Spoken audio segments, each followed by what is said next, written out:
என்றாவது ஒரு நாள் மக்கள் விழிப்புணர்வு அடைகிற போது இந்த ஆட்சியை தூக்கி எறிந்து விடுவார்கள். அது இன்றைக்கு கூட இருக்கலாம், நாளைக்கு கூட இருக்கலாம். அதற்காக ஒரு வழிகாட்டியாக புறப்பட்டு இருக்கிறவர் தான் விஜய். அந்த விஜயை நோக்கி சொல்வோமானால், விஜய் வந்து இப்ப ஆட்சி அதிகாரத்தில் பங்கு தருவேன்னு சொல்லியுமே யாருமே வரல அப்படிங்கும்போது தனித்தே வந்து அவர் ஆட்சியை பிடிப்பது சாத்தியமா? விஜய்க்கு நல்ல காலம்னு நினைக்கிறேன். ஏண்டா இவங்கள வந்தாலும் இவங்க ஊழல் பெருவிலை நீ சேர்த்துக்கிட்டேன்னு சொல்ல போறாங்க. அது இல்லாம தெளிவா இருக்குது. அதனால 234 தொகுதிகளிலுமே வந்து அனுபவம் இல்லாத புதியவர்கள் வேட்பாளராக வருகிறார். யாரும் பிறக்கும் போதே அனுபவத்தோட பிறக்கிறது கிடையாது. அந்த விற்பாடு திமுக எல்லாம் அனுபவத்தோட பிறந்தவங்களா? இப்போ எம்ஜிஆர் காலத்தில் பெரியவர் காமராஜர் இருந்தார், கம்யூனிஸ்டில் பெரிய பெரிய தலைவர்கள் இருந்தாங்க, எல்லாரும் பிரின்சிபலாக இருந்தாங்க. அப்படிப்பட்ட காலம் அவருடைய. இப்போ வந்து ஒன்றுமே இல்லை, கிரவுண்டு ஃப்ரீயாக இருக்குது. அவர் பாட்டும் கோல் போட வேண்டியதுதான் வேலையை தவிர இவங்களை வந்தால் பார்த்துக்கிட்டு உட்காந்துருக்க வேண்டியது. இவங்களை யாரும் மக்கள் சட்டம் பண்ண போகிறதில்ல. மரணப்படுக்கையில் இருக்கிறவனுக்கு எல்லா டாக்டரும் சேர்ந்து பல ஊசி போடுவான், வருவான் நிறைய டாக்டருக்கு போகிறாங்கன்னு என்ன அர்த்தம்? அது மரணப்படுக்கையில் இருக்குன்னு அர்த்தம். அதோட இதை கம்பேர் பண்ணுறீங்க? ஆமாம், மரணப்படுக்கை. இவங்கெல்லாம் இத்தனை பேர் 21 பேர் எதுக்கு உனக்கு? நீ ஒழுங்காக ஆட்சி பண்ணியிருந்தா, மக்கள் மத்தியில் ஒரு செல்வாக்கு தானாக இருந்திருந்தால் இது தேவையே இல்லையே. விவசாயம் தெரியாது, ஆனால் விவசாயிகளுடைய அவங்களுடைய கஷ்டம் தெரியும்னு சொல்லிட்டு அங்கே பேசியிருக்காரு. உண்மையாக தான்.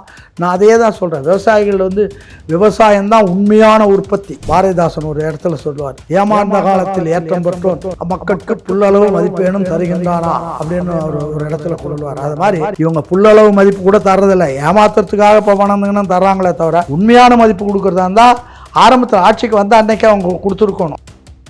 இன்க்ளூசிவ் நியூஸ் தமிழ் நேயர்களுக்கு வணக்கம். இன்றைக்கு நேர்காணலில் நம்ம கூட இணைஞ்சிருக்காங்க அதிமுக நிறுவன உறுப்பினரும் முன்னாள் சட்டமன்ற உறுப்பினருமான திருச்சி சௌந்தரராஜன் அவர்கள். நிறைய கேள்விகள் கேட்க போகிறோம், வாங்க பேசலாம். வணக்கம் சார். அரசியல் களம், அதுவும் தமிழக அரசியல் களம் நடக்கிறது ஒவ்வொன்றையும் பார்த்தா என்னடா அரசியல் இப்படி மாறிடுச்சு அப்படிங்கிற மாதிரி. ஒரு பக்கம் வந்து விஜயகாந்த் அவர்கள் திமுகவை எதிர்த்து கட்சி தொடங்கினார், ஆனால் இன்னைக்கு பிரேமலதா அவர்கள் அவங்க கூட போய் கூட்டணி வச்சிருக்கிறாங்க. இன்னொரு பக்கம் ஓபிஎஸ் அவர்கள் 3 முறை அதிமுக சார்பில் தான் வந்து முதலமைச்சராக இருந்தார், அவர் போய் திமுகவில் ஜாயின் பண்ணியிருக்கிறாரு. ஜெயலலிதா அவர்களுடைய படத்தை எடுத்துட்டு இப்போ வந்து மு.க. ஸ்டாலின் அவர்களுடைய படத்தை வச்சிருக்கிறார். அப்போது அரசியல் வந்து எதை நோக்கி போகிறது, என்ன கொள்கை கோட்பாடு, என்ன தாங்கி நிற்கிறாங்கங்கிறது ஒரு கேள்வி. அது போக விஜய் அவர்களுடைய அந்த ஸ்பீச் நீங்கள் கேட்டிருப்பீங்க, நேற்றைய ஸ்பீச்சு. ஸோ அந்த ஸ்பீச்சில் குறிப்பிடத்தக்க அம்சங்கள் நிறைய. தஞ்சாவூருங்கிறது நெற்களஞ்சியம் அப்படிங்கிறதுனால விவசாயிகளை குறிப்பிட்டு நிறைய சொல்லியிருந்தார். ஸோ அவருடைய ஸ்பீச்சையும் இதையும் எப்படி பார்க்குறீங்க? அரசியல் களம் எங்கே இருக்குன்னு நான் தேடுறேன். அரசியல் களமே இல்லை. ஒரு கொள்ளை கூட்டம் தலைமையேற்குது.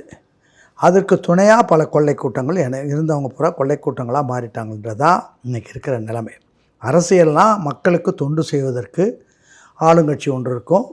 பாக்கி எதிர்கட்சிகள்லாம் வந்து ஆளுங்கட்சி செய்கிற தவறை, ஆளுங்கட்சிகள் செய்ய தவறிய விஷயங்களை எடுத்து கூறி நாட்டை முறைப்படி நடத்தி செல்வது தான் ஒரு அரசியல். அது இல்லாமல், அந்த அரசியல் இல்லாமல் இவங்க வந்து 4-5 வருஷமாக எல்லாம் என்னென்ன பண்ணணுமோ எல்லாம் பண்ணிவிட்டு அவங்கக்கிட்ட போய் இந்த எதிர்கட்சிகளும் அவங்களுக்கு வேண்டிய சலுகைகள் தேவைகளை பண்ணிக்கிட்டாங்களே தவிர மக்களுக்காக பேசுவதாக தெரியலை. மக்களை ஏமாற்றுவதற்கு அவங்ககிட்ட இப்போ பணபலம். அண்ணா வந்து பணத்தால் நடைபெறுகின்ற கட்சி பணக்காரர்கள் கட்சி ஆக்கிவிடும்னாரு. பணக்காரன் தருகின்ற பணம் குஷ்டரோகி கை வெண்ணெய்க்கு சமம்னார். பணமே வந்து அவர் வாழ்க்கையில் அவர் பணத்தையே தொட்டது கூட கிடையாது. அந்த மாதிரி தான் ஒரு நேர்மையாளராக இருந்தார். அப்படி தான் அவர் இயக்கத்தை கொண்டு வந்தார்.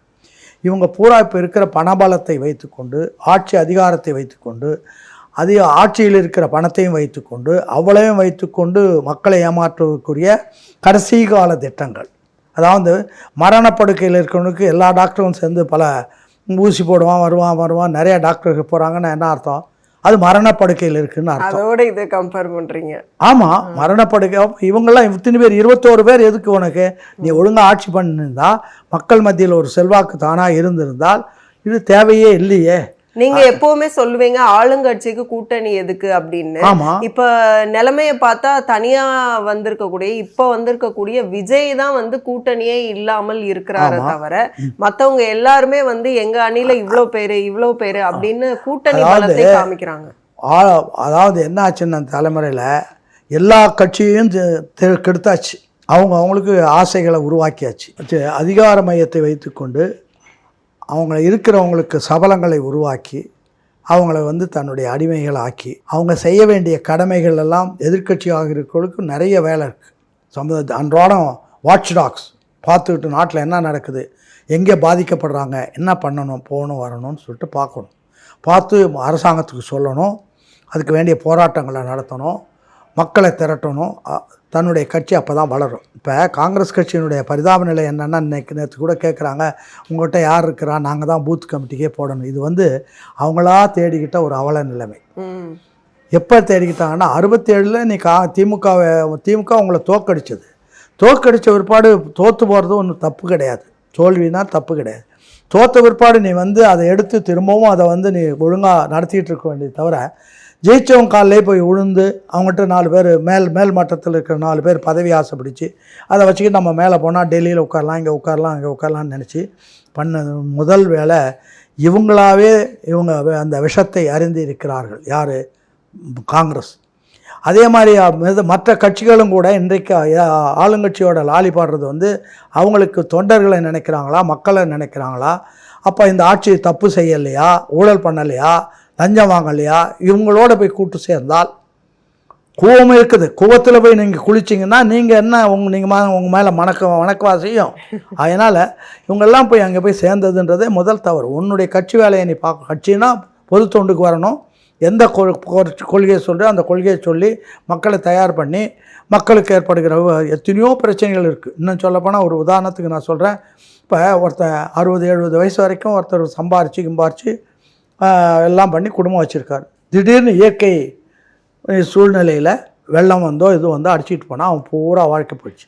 70 வயசுக்கு பிறகு வாடுறவனுக்கு அவன் வீட்டில் இருந்த டிவி, ரேடியோ, அது இது எல்லா வசதிகளும் வீணாக போயிடுச்சு. அவனை வந்து அவங்களுடைய குடும்பம் என்ன ஆகுறது? அதை ஆதரிக்க வேண்டியது, அதுக்கு உதவி பண்ண வேண்டியது சர்க்காருடைய முழு கடமை. அதை பண்ணுறதில்ல.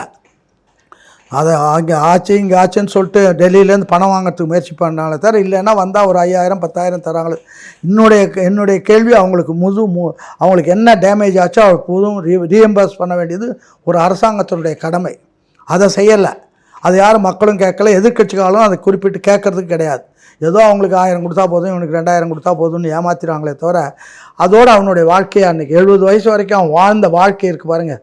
என்னென்ன கஷ்டப்பட்டு சம்பாரித்து வீட்டில் எல்லாத்தோடையும் தயாரித்ததுக்கு அத்தனையும் போயிடுது வெள்ளத்தில். இதுக்கெல்லாம் ஒன்றும் கிடையாது. அதே மாதிரி இயற்கை அழிவுகள் வரும்போது அது பூரணமாக கொடுக்க வேண்டியது ஒரு அரசாங்கத்தினுடைய கடமை. அதுக்கு முடியலைன்னா அவங்க பேரில் இன்சூரன்ஸோ ஏதோ ஒன்று பண்ணி அரசாங்கம் தான் பாதுகாப்பு. அண்ணா என்ன சொன்னார்னா, ஒரு குடும்பத்தினுடைய பெரிய அளவு தான் நாடு. குடும்பத்தில் இருக்கிற பிள்ளைங்கள மற்றவங்கள எப்படி குடும்பத் தலைவன் காப்பாற்றுறனோ அது மாதிரி நாட்டில் இருக்கிறவங்க அத்தனை பேரையும் காப்பாற்றி அவங்கள வந்து நிலைகுலையாமல் பார்க்க வேண்டியது ஒரு அரசாங்கத்தினுடைய கடமை. இதுதான் ஜனநாயக நாட்டில் நடக்க வேண்டியதே தவிர, இதை விட்டுட்டு நீங்கள் வந்து அவங்களுக்கு ஏதாச்சும் கொஞ்சம் ஒன்று கொடுத்துட்டு அது அவங்களுக்கு வர பணத்துலையும் ஏமாற்றிக்கிட்டு உட்கார்றது. அதை பற்றி எதிர்க்கட்சிகள் எதுக்காக இருக்காங்க? நான் கூட ஒரு தடவை 2-3 கட்சிகளை இப்போ பெயர் சொல்ல விருப்பப்படல. எதிர்க்கட்சிகள் உங்களுக்கு எதுக்கு எதிர்க்கட்சி? நீங்கள் போய் திமுகவினுடைய கிளைன்னு போட்டுக்கோங்க, பிரிவுன்னு போட்டுக்கோலாமேன்னு கூட நான் 2-3 தடவை கேட்டேன். அதை திரும்பவும் இப்போ சொல்லி அவங்கள நோக வைக்க விரும்பலை, நேராக கேட்டேன். ஆனால் செல்வ பெருந்தகை அவர்கள் சொல்கிறாங்க, இந்த முறை வந்து எதிர்க்கட்சியாக நாங்கள் தான் வருவோம், காங்கிரஸ் தான் எதிர்க்கட்சியாக வருவாங்களாம்.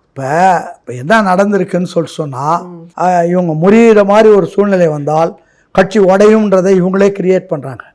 அப்படி கிரியேட் பண்ணவங்க காங்கிரஸ்லேயே இருக்கிறவங்க தான். நான் இப்போ பெயர் சொல்ல விருப்பப்படல. இப்போ இந்த தடவை வந்து கடைசியாக ஒரு நெருக்கடியில் தான் இந்த 28 சீட்டுக்கு அவங்க ஒத்துக்கிட்டாங்களே தவிர, மனப்பூர்வமாக அதில் இருக்கிறதுக்கு தயாரில்லை. ஏன்னா கட்சியை வளர்க்கணுன்னா நம்ம தனியாக எதிர்க்கட்சியாக இருந்தால் தான் பண்ண முடியும். நம்ம இது வரைக்கும் தப்பு பண்ணிட்டோன்னு அவங்களுக்கு ஏதோ ஞானோதயம் ஏற்பட்டு அவங்க அந்த முடிவுக்கு வந்தாங்க. ஆனால் அப்படி போனால் இந்த பதவி சுகம் கண்ட மேலே இருக்கிறவங்க இருக்காங்களா ஒரு 4-5 பேர், இவங்க என்ன பண்ணாங்க, நம்ம வந்து அந்த கட்சியை உடைச்சி திரும்பவும் திமுகவோட உடன்பாடலான்ற மாதிரி ஒரு சூழ்நிலை வந்ததுனால இதுதான் அதில் இருந்த ரகசியம். சரி எப்படியா பண்ணுங்க அப்படின்ற மாதிரி போய் அந்த கட்சி உடையாமல் இருக்கட்டும், அதுக்கு பிறகு பார்த்துக்கலாம் அப்படின்ற மாதிரி பண்ணிட்டாங்க. அதனால தான் இங்கே எதிர்பார்த்தவங்களுக்கு ராஜ்யசபா கொடுக்காம எங்கேயோ இருக்கிற ஒரு மீனா நடேசனோ இன்னும் யாருன்னு எனக்குலாம் தெரியல, அவங்களுக்கு தான் ராஜ்யசபா கொடுக்குறாங்கன்னா, இவங்க பேரில் இருக்கிற கடுப்பு. நீங்கள் எங்களுக்கு துரோகம் பண்ண நினச்சிங்க இல்லையா, அதனால் உங்களுக்கு ராஜ்யசபா கிடைக்கும்னு இல்லை, நினச்சி. கிறிஸ்டோஃபர்னு ஒருத்தவங்களுக்கு தான் காங்கிரஸ் சார்பில் கொடுத்துருக்குறாங்க. கிறிஸ்டோபரா? யாரோ மீனார் இருக்குதுன்னு ஏதோ ஒன்று சொன்னாங்க. இல்லை இல்லை, அது தெரியல, என்னன்னு தெரியல யாருக்கோ. ஆக சிதம்பரத்துக்கோ இவருக்கோ செல்வ பெருந்தைக்கோ அல்லது இந்த வட்டாரத்தில் இருக்கிறவங்களுக்கோ கிடையாது. இதுக்கு காரணம் அவ்வளோ நம்பிக்கை உங்கள் பேரில் மேலே இருக்கிறவங்களுக்கு. நீங்கள் வந்து கட்சிக்கு துரோகம் பண்ணி கட்சியை உடைச்சிடுவீங்க அப்படின்ற எண்ணத்தினால தான் இது நடந்தது. அதனால தான் சரி, இந்த உடைக்க வேண்டாம், கட்சி இருக்கட்டும், நம்ம வேறு மாதிரி பார்க்கலான்ற மாதிரி ஒரு முடிவுக்கு வந்து தான். இந்த எலெக்ஷன்லாம் முடிஞ்ச ஒருபாடு இவங்க கதையெல்லாம் என்ன ஆகுன்றது தெரியல. ஆக இதுவரையில் இருந்தது தவறுன்றது அவங்க உணர ஆரம்பிச்சிட்டாங்க. முதல்லேருந்து 67லேருந்து எதிர்கட்சியாக இருந்தால் இன்றைக்கி ஆளுங்கட்சியாக கூட காங்கிரஸ் வந்திருக்க முடியும். பட் அப்போ தான் கட்சிக்காரன் வருவான் உள்ள. இல்லைன்னா தொண்டனுக்கு என்ன வேலை? கட்சியில் இருந்தால் நம்ம கட்சியில் இருக்கிறோம், வேலை இருக்குது அப்படின்னு பண்ணான்னா, எதிர்கட்சியாக வந்து நம்ம பண்ணோன்னா நம்ம ஆளுங்கட்சியாக வரலாம் அப்படின்னு என்ன இருக்கும். நீங்கள் 4 பேர் மேலே இருந்துட்டு பதவிக்கு போகிறது அப்படின்ற மாதிரி ஒரு சூழ்நிலை வந்ததுனால அவங்க விளையிட்டாங்க. இப்போவும் வந்து அங்கே போய் நான் விவசாயம் தெரியாது, ஆனால் விவசாயிகளுடைய அவங்களுடைய கஷ்டம் தெரியும்னு சொல்லிட்டு அங்கே பேசியிருக்காரு. உண்மையாக தான், நான் அதையே தான் சொல்கிறேன். விவசாயிகள் வந்து விவசாயம்தான் உண்மையான உற்பத்தியில் பாக்கியெல்லாம் ஒரு பொருளை இன்னொரு பொருள் ஆக்குவது. அவன் தான் உண்மையாக பாடுபட்டு இந்த பூமிக்கு கீழே தண்ணியை எதிர்பார்த்து, வெயிலை எதிர்பார்த்து, மற்ற ஒவ்வொரு அங்கே இருக்க பூச்சிகளை எதிர்பார்த்து, இயற்கை அழிவுகள் எல்லாம் மீறி நாள்தோறும் ஒவ்வொரு நிமிஷமும் அவனுடைய நேரத்தை செலவு பண்ணி இந்த விவசாயம் பண்ணி அதுலேருந்து எடுத்து வர்றது தான் உண்மையான உற்பத்தி. அதை வந்து இவங்க வந்து அவங்கள அப்படியே இருக்கணும்னு நினைக்கிறாங்களா அல்லது என்னன்னு எனக்கு தெரியல. அவங்கள வந்து சரியான முறையில் அவங்களுக்கு வேண்டிய பாதுகாப்பு கொடுக்கறதில்ல. இங்கே இந்த வருஷமே பார்த்திங்கன்னா, இந்த வருஷம் இல்லை, ஒவ்வொரு வருஷமும் நான் பார்க்குறேன், ரோட்டில் வந்து பாதி விளைச்சலுக்கு மேலே ரோட்டில் ஓரமாக கொட்டி வச்சுருப்பாங்க. அது மழை வரும், தண்ணி வரைக்கும் அழிச்சு போகுதே தவிர, இன்னும் அவங்களுக்கு வேண்டிய அந்த விவசாயிகளுக்கு வேண்டிய குடோன்களை அது இதை உற்பத்தி பண்ணி அது பண்ணணும்னு இல்லாமல் ஆடம்பரமாக பண்ணுறதுக்குள்ளே விழாக்களை நடத்துகிறாங்களே, அது மாதிரி மண்டபங்கள் கட்டுறாங்க, சிலைகள் வைக்கிறாங்க. இதை எது முக்கியம்னு பார்க்கணும். இது முக்கியமாக கூட இருக்கலாம், இதை விட அது முக்கியம். விளைந்த பொருட்களை பாதுகாக்க வேண்டியது ரொம்ப முக்கியம். அடித்தட்டு மக்களுக்கு அவங்கள ஏமாத்துறாங்க. அடித்தட்டு மக்கள் இவங்களுடைய பித்தலாட்டங்கள், இவங்களை பண சுருட்டுகள் என்ன பண்ணுறாங்கன்றது அடித்தட்டு மக்களுக்கு இன்னும் புரியாதனுடைய விளைவாக வந்து அவங்க வந்து இன்னசென்ட்டாக இருக்கிறதுனால அப்படியே வச்சுருந்தா நம்ம பணம் கொடுத்து அவனை விலைக்கு வாங்கிடலான்றது இவங்களுடைய எண்ணம். ஆனால் அது ரொம்ப காலக்கு வந்து எண்ணம் எடுபடாது. மக்கள் விழிப்புணர்வு அடைந்தால் நீங்கள் வந்து எங்கே போவீங்க. இதுதான் பாரதிதாசன் ஒரு இடத்துல சொல்லுவார், ஏமாந்த காலத்தில் ஏற்றம் பெற்றோன் மக்களுக்கு புல்லளவு மதிப்பேனும் தருகின்றானா அப்படின்னு ஒரு இடத்துல கொடுவார். அது மாதிரி இவங்க புல்லளவு மதிப்பு கூட தர்றதில்லை, ஏமாத்துறதுக்காக இப்போ பணம்னு தர்றாங்களே தவிர உண்மையான மதிப்பு கொடுக்குறதா இருந்தால் ஆரம்பத்தில் ஆட்சிக்கு வந்த அன்னைக்கே அவங்க கொடுத்துருக்கணும். 1000 ரூபா நான் தரேன்னா ஆட்சிக்கு வந்த அன்னைக்கு கொடுக்கணும். இல்லை, அதை விட்டு 27 மாதம் கழிச்சுக்கணும்னா 27 மாதத்துக்குள்ள பணம் யார் தர்றது? நீ 3 மாதத்துக்கு பணம் கொடுத்துட்டா 27 மாதத்துக்கான பணம் தரணும்ல. அதனால் அதெல்லாம் ஏமாற்றி கடைசி சூழ்நிலையில் சாவுற போது சங்கரான்னுக்கிட்டு கொடுத்துக்கிட்டு உட்காந்துருக்காங்களே தவிர இது ஒன்றும் நிலைக்காது. நிச்சயமாக மக்கள் தெளிவாகிட்டே இருக்கிறாங்க. இளைஞர்கள் அதை விட வேகமாக இருக்காங்க. இன்னும் சொல்லப்போனால் அது இப்போ நான் வந்து இன்னைக்கு ஒரு பத்திரிக்கையில் பார்த்தேன், திமுகவில் இருக்கிற ஒரு தொண்டன் நொந்து போய் ஒன்று எழுதியிருக்கிறாப்புல. என்ன எழுதியிருக்கிறாப்புல? நொந்து போய் அவருக்கு 60 வயது ஆகுது, வாய்ப்பு கொடுங்கள், திமுக நிர்வாகி உருக்கமான கடிதம், எனக்கு 60 வயதாவதால் தேர்தலில் போட்டியிட வாய்ப்பு தாருங்கள் என ஈரோடு தெற்கு மாவட்ட திமுக செயலாளர் செந்தில்குமார் முகநூல் உட்பட சமூக வலைத்தளத்தில் கடிதம் எழுதியுள்ளார். நான் 49 ஆண்டுகளாக திமுகவில் உள்ளேன். அதற்கு முன் என் தந்தையும் கட்சியில் இருந்தால் எனக்கு 60 வயது விருப்ப மனு போட்டு உள்ளேன். அதுவே என் கடைசி விருப்ப மனுவாக கூட இருக்கலாம். அடுத்த தேர்தலில் 65 வயதை கடந்து விட்டால் முதியவர் என வாய்ப்பு தராமல் விட்டுவிடக்கூடும். 1991 முதல் 7 சட்டசபை 7 லோக்சபா தேர்தலில் போட்டியிட விருப்ப மனு வழங்கினேன்.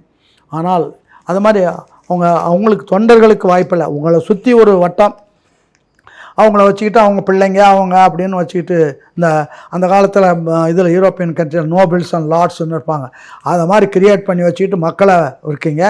ஆனால் அந்த நோபல்ஸ் அண்ட் லார்ட்ஸினுடைய கதை பிரெஞ்சு புரட்சியில் பார்த்தோம்.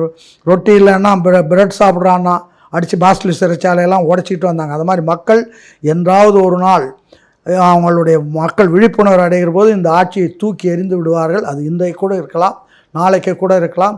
அதற்காக ஒரு வழிகாட்டியாக புறப்பட்டு இருக்கிறவர் தான் விஜய்.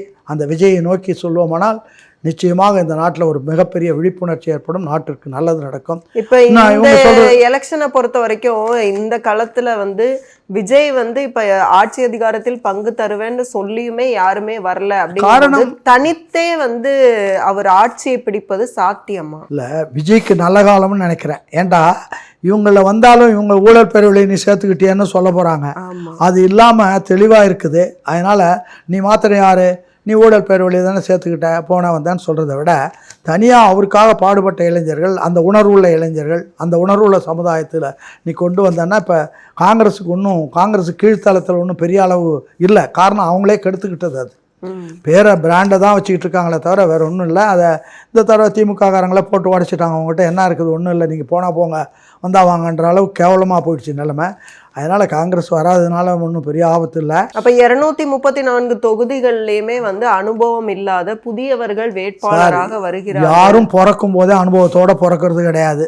அந்த விற்பாடு தான் திமுகவில் எல்லாம் அனுபவத்தோடு பிறந்தவங்களா அல்லது யார் வந்த முதல் நாள் உங்களை போகிற போது நான் புதிய ஆள், மறுநாள் பார்க்குற போது பழைய ஆள், அவ்வளோதானே. அனுபவம்ன்றது அவங்களுக்கு தெரியுது. அரசியலில் பத்திரிகைகள் இருக்குது, மீடியாக்கள் வருது, நிறையா வருது, இளைஞர்கள் படிக்கிறாங்க. தெரியுறதுனால தானே அவன் விஜய் கூட போகிறான். இல்லைன்னா ஏன் போகிறான்? படித்தவன், கல்லூரியில் இருக்கிறவன், படித்த இளைஞர்கள் பூரா அந்த பக்கம் போகிறதுக்கு அவன் ஒன்றும் படிக்காத முட்டாள் இல்லை. அவன் படித்ததுனால இந்த நடக்கிற உள்ளங்கம், இந்த ஊரில் பார்க்குற இந்த திமுக மற்ற கட்சிகளினுடைய ஊழல், அவங்களுடைய சாம்ராஜ்யம் என்ன பண்ணுறாங்கன்றது எல்லாத்தையும் பார்த்துட்டு தான் நொந்து போய் சரி ஒரு ஆள் வந்தாரேன்னு ஓடுறாங்களே தவிர இப்போ எம்ஜிஆருக்கு ஓடினதை விட அதிகமாக ஓடுறாங்க. காரணம் அந்த அளவுக்கு நாட்டை கெடுத்தாச்சு. இப்போ எம்ஜிஆர் காலத்தில் பெரியவர் காமராஜர் இருந்தார், கம்யூனிஸ்டில் பெரிய பெரிய தலைவர்கள் இருந்தாங்க, எல்லோரும் பிரின்சிபலாக இருந்தாங்க. அப்படிப்பட்ட காலம் அவருடைய. இப்போ ஒன்றுமே இல்லை, கிரவுண்டு ஃப்ரீயாக இருக்குது. அவர் பாட்டும் கோல் போட வேண்டியது தான் வேலையை தவிர இவங்களெல்லாம் பார்த்துக்கிட்டு உட்காந்துருக்க வேண்டியது. இவங்களை யாரும் மக்கள் சட்டம் பண்ண போகிறதில்ல. பாமர மக்களை ஏமாத்துறதுக்கு இப்போ பணம் மேலே பணம் கொடுத்துக்கிட்டு எங்கெங்கே பாதிப்பு இருக்கோ அதெல்லாம் நான் பணம் தரேன். இந்த பணம்லாம் எவ்வளோ நாளைக்கு இருக்கும்? அதனால் இதை தெளிவுபடுத்த வேண்டிய கடமை விஜய்க்கு இருக்குது. இந்த பணத்தை பற்றி, இவங்க கொடுக்குற பணத்தை பற்றி இது எவ்வளோ நாளைக்கு இருக்குது, எதுக்காக தர்றாங்கன்னு எடுத்தா மக்கள் நல்லா இருக்காங்க, விளைச்சல் நல்லா இருக்குது, போய் அறுவடை பண்ணணும், அதுக்கு வேண்டிய அமைப்பை உருவாக்கி நிச்சயமாக பண்ணுவார்களானால் இதை விட ஒரு நல்ல சந்தர்ப்பம் உலகத்தில் வேறு யாருக்கும் கிடைக்காது. அது விஜய்க்கு கிடைத்திருக்கு. அது அப்படி கிடைச்சிருக்கிறதுன்னு தெரியறதுனால தான் இவ்வளோ கட்சிகளும் அவங்கள விஜயை நோக்கி அம்பை எழுந்திக்கிட்டே இருக்காங்க. நீங்கள் தான் இவ்வளோ பேர் 21 பேர் இருக்கீங்க, ஆனால் எதுக்கு விஜய் மாத்திரம் தினம் திட்டிக்கிட்டே உட்காந்துருக்கீங்க? அவன் வரமாட்டான், போகமாட்டான், அரசியல் வருமா, தெருவுமா, போகுமா, இதெல்லாம் என்ன கிரிட்டிசிசம்? எனக்கு திமுகவில் எனக்கு பேர் சொல்ல விருப்பப்படல. திமுகவில் பல பேர் அதிமுக அண்ணா இறந்த பிற்பாடு ஆட்சிக்கு வந்த பிற்பாடு கூட திமுகவில் மிக உயர்ந்த தளத்தில் இருந்த அவங்கெல்லாம் கூட கருணாநிதியை எதிர்த்துக்கிட்டு தான் இருந்தாங்க. அப்படிப்பட்ட அறிஞர்கள்லாம் இருந்தாங்க. காரணம் நேர்மை வேணுன்றதுக்கு, நியாயம் வேணுன்றதுக்காக அவங்க அந்த போராட்ட காலத்தில் இருந்தாங்க. இதெல்லாம் தவறு நடக்கூடாதுன்னு சுட்டி காட்டினாங்க. இப்போ யாருக்கும் முதுகெலும்பு இல்லை. இன்றைக்கி அந்த தலைவர்களுடைய பிள்ளைங்களே பார்த்தா அவனே காலை பிடிக்கிற அளவுக்கு நிலைமைகள் வந்திருக்குன்னு பார்க்குறபோது எனக்கு ரொம்ப பரிதாபமாக இருக்குது. கேட்டால் நான் அவங்களையும் பார்த்து அவங்க பிள்ளைங்களையும் பார்த்துக்கிட்டு இருக்கிறேன் இப்போ. அதனால் இதெல்லாம் நாட்டுக்கு உகந்ததல்ல, நல்லதல்ல. நாடு கெட்டுப்போனதுக்கு இன்றைக்கி பிஜேபி வளர்ந்து வந்ததுக்கு காரணமே திமுக தான். அதுக்கு முன்னாடி திமுக இங்கே இல்லை. ஜெயலலிதா காலத்தில் வந்த அன்னைக்கு கருணாநிதி என்ன சொன்னார்னா, பண்டாரங்கள் பரதேசிகளெல்லாம் கொண்டு உள்ள விட்றீங்க நாங்கள். ஆனால் அதே மறுதேர்தல் வந்தபோது அந்த பண்டாரங்களுடைய காலை பிடிச்சிக்கிட்டீங்க. அவங்களுடைய ஆட்சியில் 17 ஆண்டு காலம் நீங்கள் இருந்தீங்க. நீங்கள் பண்ண தப்பை கூட திருத்தலை. நீங்கள் புதுசாக ஒன்றும் பண்ண வேணாம். கச்சத்தீவை திரும்ப அவ்வளோ 17 ஆண்டு காலம் உங்களுடைய தயவு இல்லாமல் இருக்க முடியல. அப்படின்ற போது அந்த கச்சத்தீவை திரும்ப வாங்கிக்கலாம். உங்கள் காலத்தில் தான் பொடா சட்டமெல்லாம் வந்தது. அண்ணா ஒரு டிஐஆர் வந்ததுக்கே கடுமையாக நேரு வேகமாக கண்டித்தார். ஆனால் உங்கள் காலத்தில் பொடா கொடுமையான சட்டம், உலகத்தில் அப்படி ஒரு சட்டம் வர்றது பெரிய விஷயம். அப்படி பண்ணாங்க. எல்லா தவறுகளும் இவங்க காலத்தில் தான் வந்தது. தவறுகளை உருவாக்கிட்டு அங்கே தவறுகள் அவன் பண்ணுறான்னா நீ தான் உருவாக்குன, நீ இல்லாமல் அந்த இடத்துல வேறு யாராச்சும் இருந்திருந்தால் ஒழுங்காக கூட ஆட்சி நடந்திருக்கும். ஆனால் ஒரு மாயையை உருவாக்கி தொண்டர்களை நான்லாம் 13 வயசுலேயே கட்சியில் இருந்தவன். அன்றைக்கி ஒவ்வொரு தொண்டனும் ஒரு போர் வீரனாக இருந்தான். அன்றைக்கி பூராவும் இருக்கிறான். சாயங்காலம் ஆனால் கடைக்கு போயிடுறான். பழக்க தோஷம் அதை உருவாக்குனது நீங்கள் தானே. அதனால் தொண்டனை, மக்களை திசை திருப்பதற்காக மதுவை கொடுத்து அந்த மதுவை பற்றி இன்னை வரைக்கும் யாரும் பேச மாட்டாங்கிற. ஆளுங்கட்சியும் பேசலை, எதிர்கட்சியும் பேசலை. அவங்கள கேட்டால் மணல் மாஃபியாக்கள் அல்லது காலேஜை வச்சுருக்கவங்கள கேட்டால் என்ன சொல்கிறாங்கன்னா, நாங்கள் ஆளுங்கட்சிக்கு இவ்வளோ தரணும், அதுக்கு அடுத்த கட்சிகளுக்கு இவ்வளோ கொடுக்கணும், இதெல்லாம் கொடுத்தா தான் நாங்களும் கொஞ்சம் எடுத்துக்கிறோம் அப்படின்னு தான் சொல்கிறாங்களே தவிர, லஞ்சமும் ஊழலும் வளர்க்கறதுக்கூடிய முறைகளை வகுத்து வச்சுருக்காங்களே தவிர இதில் வேறு எதுவுமே கிடையாது. அதனால் இந்த ஆட்சி இருப்பது இவங்க போய் விஜய் வருவதன் மூலமாகத்தான் ஒரு புதுமையை காண முடியும், புரட்சியை காண முடியும். அதற்கு அவர் புறப்பட்டு இருக்கிறார். அதுக்கு மற்ற இளைஞர்கள், இன்னும் சொல்லப்போனால் நொந்து போயிருக்கிற திமுகவிலையோ மற்ற கட்சியிலையோ தொண்டர், இப்போ நாங்கள்லாம் இருந்தபோது நாங்கள் என்ன முடிவு, கிளைக்கழகம் என்ன முடிவு பண்ணுதோ அதை தான் தலைமை அறிவிக்கும், அப்படி தான் வச்சுருந்தோம்.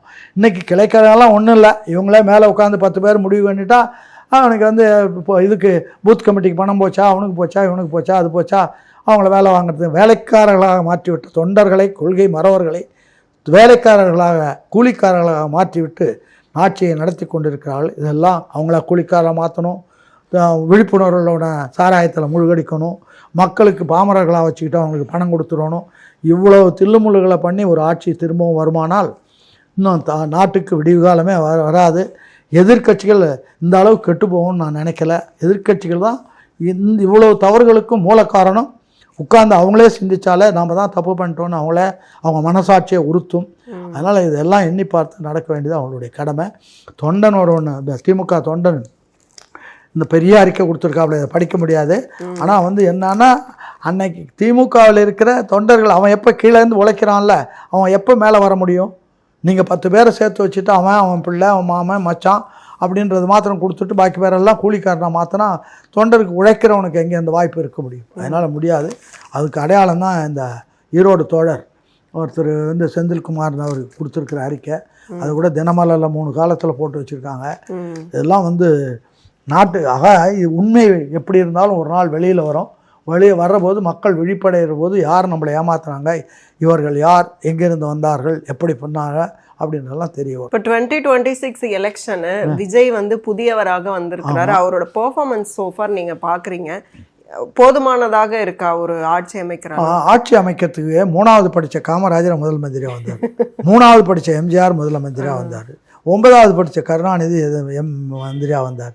இதெல்லாம் போய் அந்த இடத்துல உட்கார்ந்தோன்னா அதுக்குள்ளே அமைப்பு சர்க்கார் இருக்குது, அதிகாரிகள் இருக்காங்க. அவங்க சொல்கிற போது இவங்களுக்கு நமக்கு வேண்டியது என்னென்னா அப்சார்விங் கெப்பாசிட்டி தான் வேணுமே தவிர பாக்கியெல்லாம் இவங்க படிக்கலை, அவங்க படிக்கிறதுக்கில்ல, இவங்களுக்கெல்லாம் முடியுமான்னா நான் தான் பல முறை சொல்லிட்டேன்.